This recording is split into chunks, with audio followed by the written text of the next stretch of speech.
പുറത്ത് തുടങ്ങി പ്രോഗ്രാം? അല്ല, പുറത്ത് തുടങ്ങി. അതും ഞാൻ ഇതുപോലെ ഒരുപാട് ആഗ്രഹിച്ചത് ഗൾഫിൽ പോകണം. പലരും പോകുന്നു, നമുക്ക് ഇതുവരെ പോകാൻ പറ്റിയില്ല. അങ്ങനെ കാത്തിരുന്നാണ് നമുക്കൊരു ഷോ വന്ന് പെടുന്നത്. അപ്പൊ എനിക്ക് ശരിക്കും പറഞ്ഞാൽ ഗൾഫിലേക്കുള്ള ഒരു ഇത് തരുന്നത് കോട്ടയം നസീറാണ്.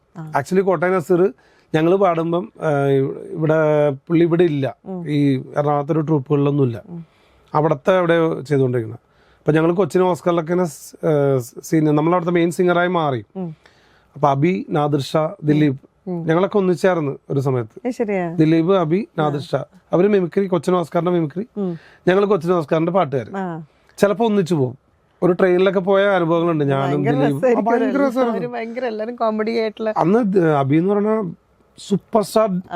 സൂപ്പർ സ്റ്റാർഡമാണ് പുള്ളിക്ക്. മമ്മൂട്ടി കഴിഞ്ഞാൽ അടുത്തൊരു സ്റ്റാർഡം കിട്ടുന്ന ഒരു ആളായിരുന്നു അബി. സ്റ്റേജിലൊക്കെ വരുമ്പോൾ അത്ര പെർഫോമൻസ് ആയിരുന്നു.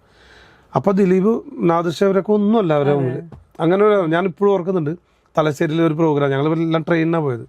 ആ ഷോയിൽ അവിടെ ചെന്നിട്ട് അബി പറയാണ്, എടാ ഞാൻ മമ്മൂക്കാനെ കാണാൻ പോകുന്നുണ്ട്, ആരെങ്കിലും വരുന്നുണ്ടോ എന്ന് ചോദിക്കുന്ന ഒരു ഇപ്പോഴും എൻ്റെ ഓർമ്മയിലുണ്ടായത് ഭയങ്കരമായിട്ട്.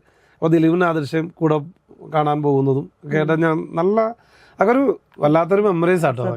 അത് എങ്ങനെയൊക്കെ വന്നവരാന്നറിയോ.